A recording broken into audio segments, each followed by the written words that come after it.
Hey guys, what's up? We're getting ready to leave on a 3,000 mile road trip in my $800 BMW. No more than a $500 budget, so we're not gonna be able to pay for campsites, we're not gonna be able to get hotels, anything like that. So we're probably just gonna stealth camp it the entire way up. So I scooped this $800 BMW off of Facebook a couple of months ago. I've not done any work to it other than just changing the oil and the oil filter. So should be a fun adventure either way. When you do a big moto trip like this, the first day is always especially hard. It takes a bit for your body to get accustomed to everything, and it's a big sensory overload with all the wind noises. Then you have music blasting to cover up the wind noise, and the riding position is always terrible no matter what. I remember this was especially tough because of all the swift semi-trucks that were on the road, which are notorious for having the worst drivers in the game. Hey guys, what's up? We're at the first fill up. I'm not really having too many problems. I think that I'm getting some pre-detonation, so we're gonna switch over to mid-grade. But what is exciting is we're getting about 47 miles to the gallon, which is tight. Actually, it's fantastic for the speed that we're going, about 75 miles an hour. And we're super loaded up with tons of stuff. My only real complaint is I have this teeny tiny little oil leak on the left cylinder bank on the filler cap, but other than that, it's going pretty well. These are some of the roads leading up to the Dragon, which really gives you an idea of just how beautiful this area of the country is. Okay guys, I gotta be pretty quick about this because I'm very quickly running out of daylight. I did make it to the Dragon, didn't really have any issues. I do have a little bit of noise coming from my right cylinder's cam chain tensioner, or just the cam chain. So we're gonna work on that a little bit tomorrow, but as far as hitting the road, about 350 miles, no issues. So the first thing I did whenever I got to the Dragon is I did a really big, pretty drastic adjustment to the rear shock. When I was filling up on gas before I even left Cincinnati, I dropped it. The whole bike just fell over before I'd even gone like a total mile. Just because the bike was set up really, really, really soft. And clearly I'm not like a super tiny dude, and I have a shitload of stuff on the back of that bike. So, yeah, I tightened it up quite a bit, basically as far in as it would go. And that did help things quite a bit. It bumped up the ride height up to something that was more manageable. And I don't think it's 100%. I don't think that I have the weight totally right, is what I'm trying to say. So I think it's still a bit overloaded for that type of shock, but at least it was manageable. Once I got that done, I just hit the Dragon. Now, if you're not familiar with what the Dragon is a place in Tennessee. It's about an hour and a half drive southeast of Knoxville, and it is 318 corners and 11 miles. So it's basically just switchbacks the entire time, but it's, basically on the side of a mountain. So it's not something that you can take very lightly. It is pretty serious. People get injured and sometimes even killed here on a pretty regular basis. The last time I was down here, a dude had to get airlifted out because he broke both of his legs. Not even doing anything wrong. Somebody ran into him and just boom, just like both of his legs. And he was like a 65-year-old man. So it's definitely not something you can take lightly. It's probably not the best road in the US. It's definitely the best road on the East Coast. Now, I would probably put the 1 or the 101 in NorCal above that, but that's like 2,200 miles away. So we're not going to get a chance to ride that this season. I did have two main problems. Now, the first one, and it was always going to be a problem from before I even left the house, and that was going to be the ride height or clearance situation. So I was actually dragging the bottom of my foot if I had it underneath of the gear selector. So it was really hard whenever I took left-handed corners, and if I needed to shift up, for the corner exit, then my left foot was actually dragging the ground. And at a couple of points, I could hear my bags, which are quite large, were dragging a little bit because they were just dangling out. So it's not a super serious situation. And especially with those two big cylinders sticking out each side of the bike, you can really only go so far with it. And this is definitely a place that, demands pretty much maximum lean angle. Most places you can go to and kind of work around that, and you don't need to have that much lean angle in order to be able to work. But this place is just 100% lean angle the entire time, or at least as much as you're able to give it. So yeah, it was super fun. I did have one kind of scary moment. I use my back brake a lot. I know that's not a super popular thing. A lot of people use, the front brake the majority of the time, but I've always been a big rear brake advocate. And then I got about 3/4 through the Dragon, and my rear brake just went straight to the floor. So I kind of backed out of it and just coasted the rest of the way out of it. But yeah, I definitely boiled my brake fluid. But that's what happens whenever you don't prep a bike. Stuff breaks. So we'll probably take care of that tomorrow and get some fresh fluid in it. I doubt it needs anything more serious than that. So, but this right here is tonight's beautiful, absolutely gorgeous. Hey guys, what's up? It is about 7 o'clock in the morning. Just getting up. Slept like absolute garbage. These trees all have acorns in them, and they were just dropping constantly all night. Just kept me up pretty much the whole night. But it is absolutely gorgeous tonight. Fog's rolling in. Sun's getting ready to come up.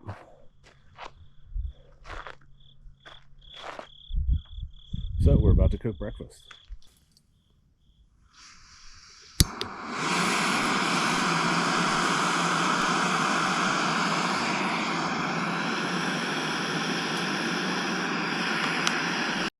This is a $15 burner from Amazon, and it works amazing.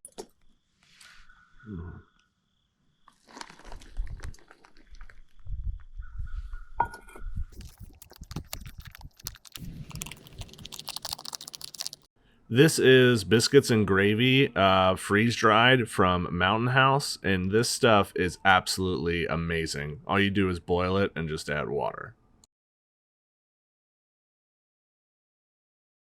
Plan for today, first and foremost, is to get to Asheville so I can find a Planet Fitness and grab a shower somewhere, because I am just gross right now.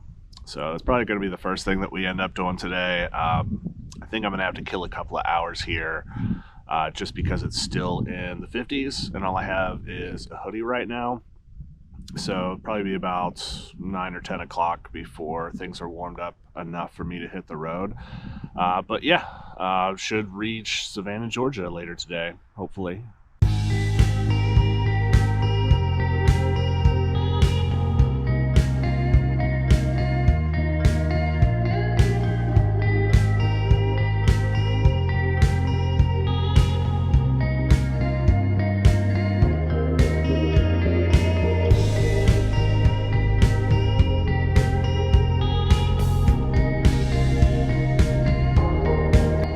For me, this is what touring is all about.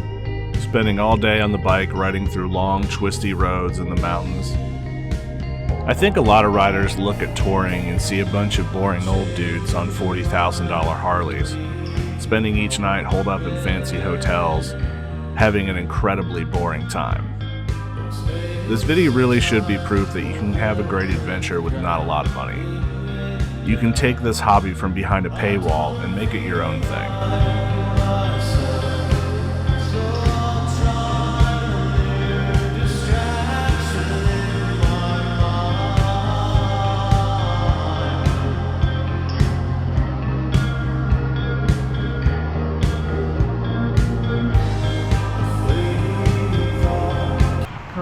Camped out by the side of the road under a bridge.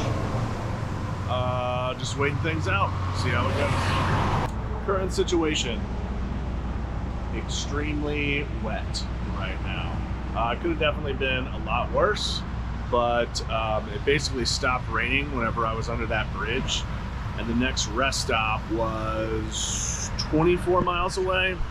So I just hopped on as soon as I got a break in the weather and just absolutely ripped ass all the way here. I still got pretty wet, and it's definitely coming down a little bit now.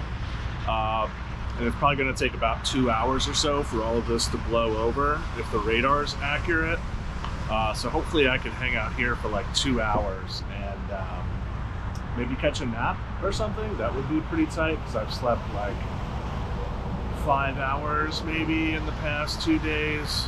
Hey guys, what's up? I'm definitely not supposed to be here, but nobody has come to kick me out. So I just kind of laid down and passed out for about 6 hours. It's about 1 o'clock in the morning now. And for the most part, everyone's just kind of left me alone. I know there's definitely people here working at this rest stop, and they always get a bit weird if you're, just sleeping in a sleeping bag. Like if you're in a car, it's usually okay, but they generally don't like that sleeping bag kind of stuff. But whatever, I'm gonna get as much sleep as I can if they let me. All right, ladies, it is 6:30 in the morning, and I was able to pass out for roughly about 12 hours, so I feel fantastic right now. So yeah, we're just gonna get breakfast going, and then we're gonna head out to Savannah, hang out on the beach for a little bit, and then we'll start heading towards Lakeland.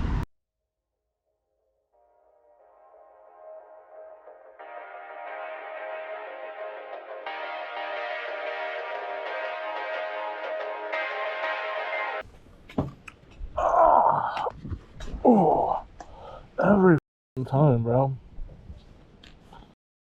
During the winter, I take my short bus to the ocean to hide from the terrible Cincinnati weather. One of the reasons for visiting Savannah was to see if I could see myself here this winter. I spent the last 2 winters in Southern California, and I can already tell by being here a short time that this is not a viable replacement for Southern California. And off we go to Lakeland, Florida. Unfortunately, this is the risk whenever you're riding through Florida. This whole day I got dumped on the entire time. Florida is especially rough because it teases you all day. You get dumped on in the morning, ride long enough to dry off, only to get completely dumped on again. It did eventually dry out and actually turned into a pretty enjoyable ride, except for the roads are just completely flat down here. There's absolutely no hills, no corners, so it's just you and a straight line the whole time. Hey guys, what's up? It's about 7:30 in the morning. I'm in Lakeland, Florida. Got the chance to spend the night at my friend Holly's house, which was super dope because I didn't have to sleep on a pile of dirt or a big ass concrete block or anything like that. So super thankful for her for letting me crash.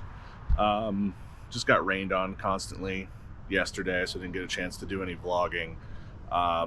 Also, Savannah, the wind was so severe the entire time that, yeah, I tried to fly the drone and it just like ate shit after like 2 minutes. So, but yeah, definitely got a lot done yesterday, put in a lot of miles. I am going to skip Miami, even though I'm already over here in Lakeland, just because the weather's going to be really poor for the next couple of days down there. So we are going to skip that. There is a national forest in northern Florida that I'm going to hit on the way out. That the weather's supposed to be nice up there for the next couple of days, so that'll be dope. And then we'll head over to New Orleans to visit my friend Scout. Lakeland, more like Cakeland. No live commentary on this one, boys. Somebody decided to park right next to me, and I still feel a little bit weird talking on camera with other people around. Just gonna get this thing topped up on oil and give it a quick tune-up. That's way over full, but I don't care. BMW is good about giving you these little toolkits with each bike, And they'll cover most of the maintenance stuff that you need to do. Now, here we're tackling the issue I'm having with the right side cam chain noise.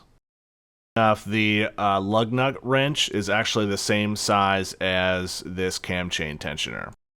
This is a really simple cam chain design. It's just a piston with a spring on the end of it. So what we're going to do is we're just going to stick a nut that I found on the ground. We're going to stick that underneath of the spring just to give it a little bit more tension. Then we'll go ahead and just get this reinstalled real quick. Now we need to go ahead and sync these throttle bodies together since it's been running pretty rough. There's just 2 vacuum ports on the bottom. We're going to get those hooked up to these gauges and take a reading.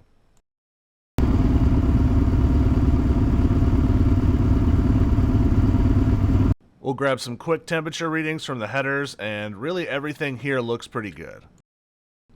After going through all of the settings and making sure everything was synced properly and all the temperatures look good, there really shouldn't be any reason that it should run rough as far as the settings are concerned. There may be another problem, like a part that's gone bad, but as far as how it's set up, everything seems like it's correct on the bike. Spent the rest of the day making our way through the Florida Panhandle, which there's really just not a lot going on there scenery-wise until you start to get over to the Gulf. And it was really nice after just sitting on those long, straight roads to, with nothing to look at, to end up next to the Gulf of Mexico and being able to enjoy this beautiful scenery before we ended up setting up for the night. Hey guys, here we are starting day 5. Didn't get a chance to do close on day 4 just because it was getting super dark and I needed to put the camp up. But yeah, pretty unsuspecting place to camp. This is just kind of the end of a abandoned dirt road. That is until you get over here. And then now it's starting to get a little bit interesting.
This thing with the oil filter cap, it's just progressively getting worse and worse and worse.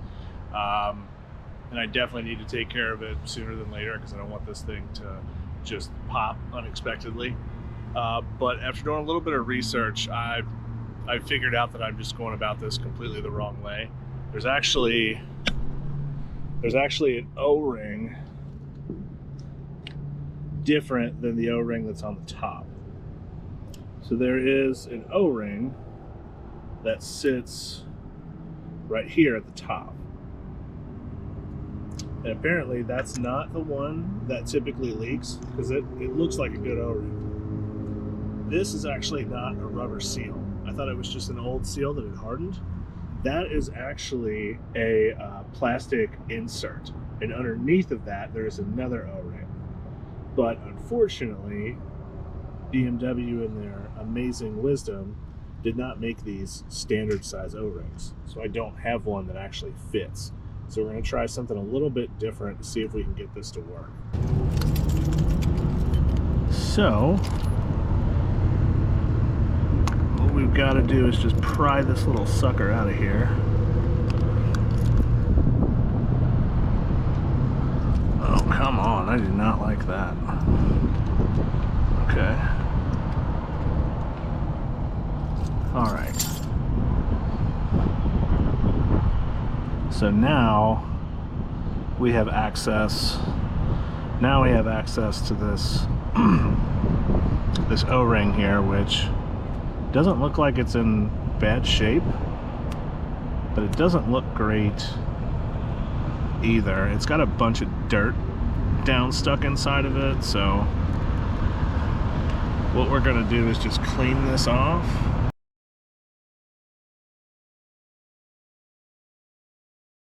So I really don't want to have to pull this thing apart again, so we spent 20 bucks on the right stuff. And don't at me in the comments, because it's literally called the right stuff. That is the proper name for it.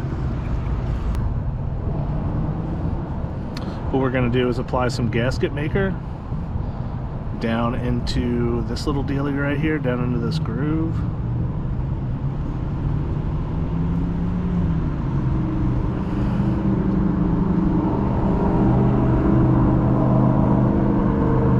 That is way too much.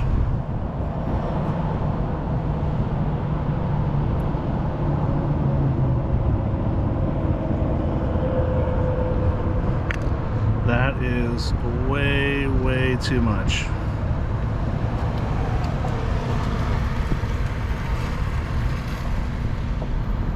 But what can you do? Okay. Then we're gonna slot this O-ring in here.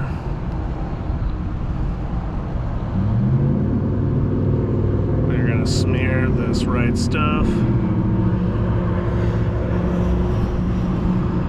Making a huge mess, but that's okay.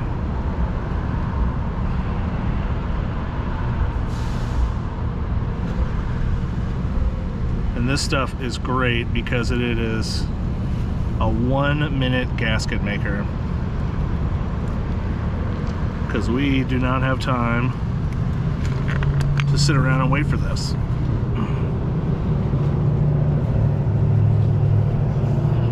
We got to get to New Orleans later today. So yeah, you can see just by how easily that's slotted in there, how worn out that O-ring is.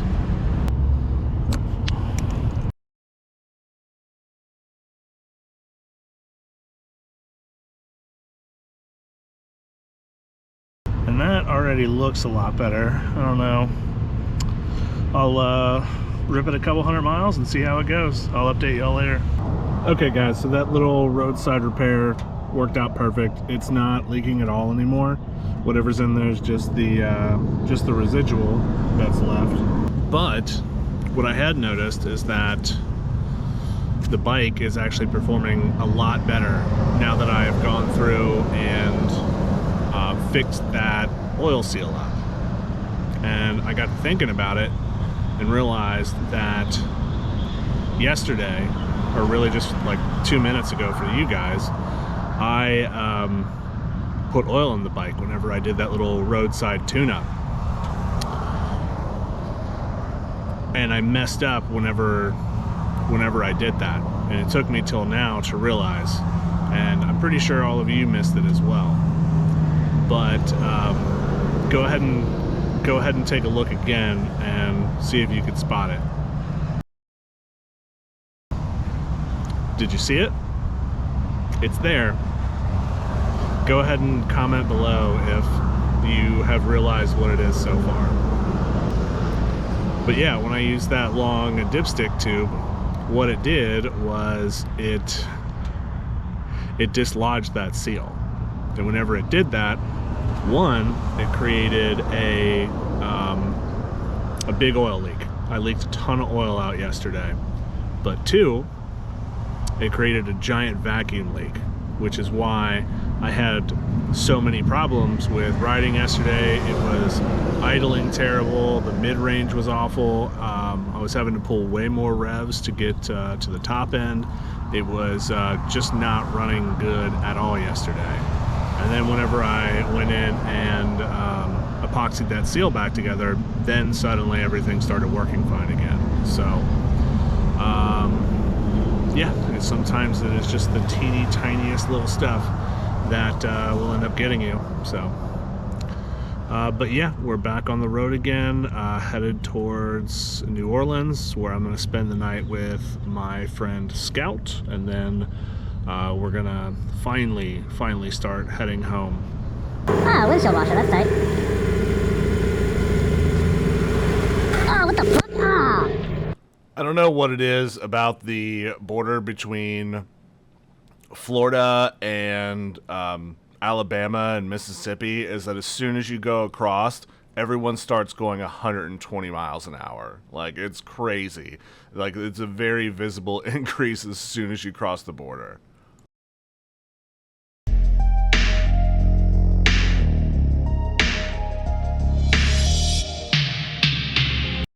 Finally rolled into New Orleans, and the sunset was absolutely gorgeous. They really have a beautiful golden hour here. Bro, I do not have time for this shit. I got stuff to do. Hey guys, what's up? Pulled into New Orleans last night. Been hanging out with my friend Scout. We went to this kind of cool little punk DIY building that they have.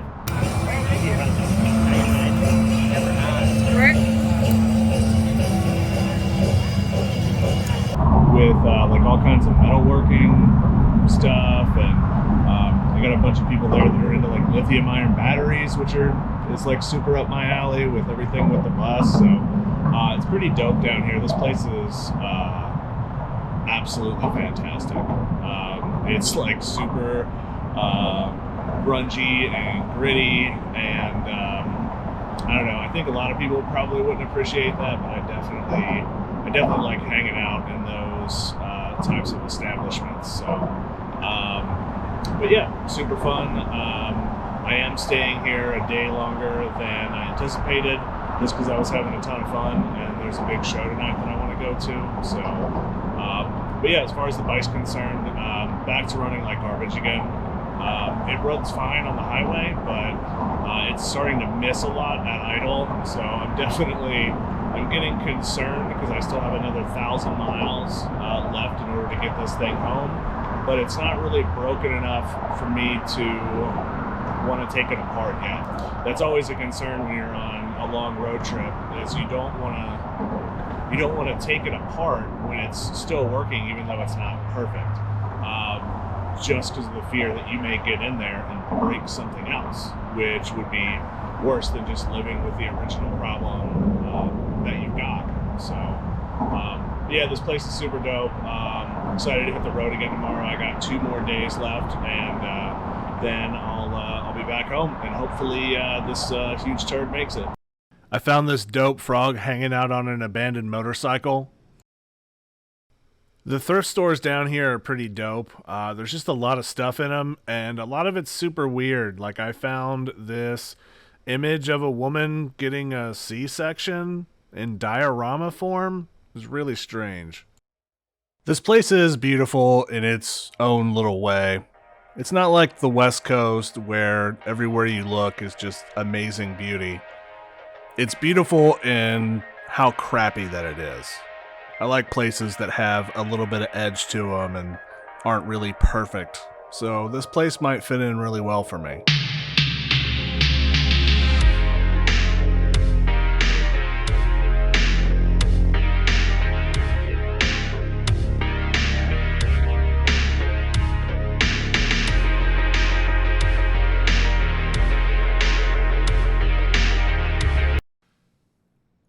When I was leaving New Orleans, I had the crazy thought of, wouldn't it be nice to just sleep in my own bed tonight?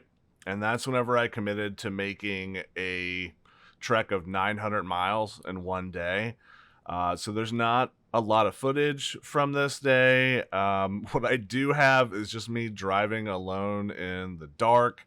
Um, and it's just not good. I'm like completely fried in it. All the vlog stuff that I shot just sounds like a babbling buffoon on all of it. So I did make the trip back. I did do all 900 miles. I think I got back at 4 or 5 o'clock in the morning after leaving at noon. And it was just a super long, crappy day. But the bike did start making a lot of noise in the middle of it. When I say it took forever, I really mean that it took forever. It was one of the most miserable days I've ever had on a motorcycle. Doing 500 miles is just so much different than doing 900 miles in one day.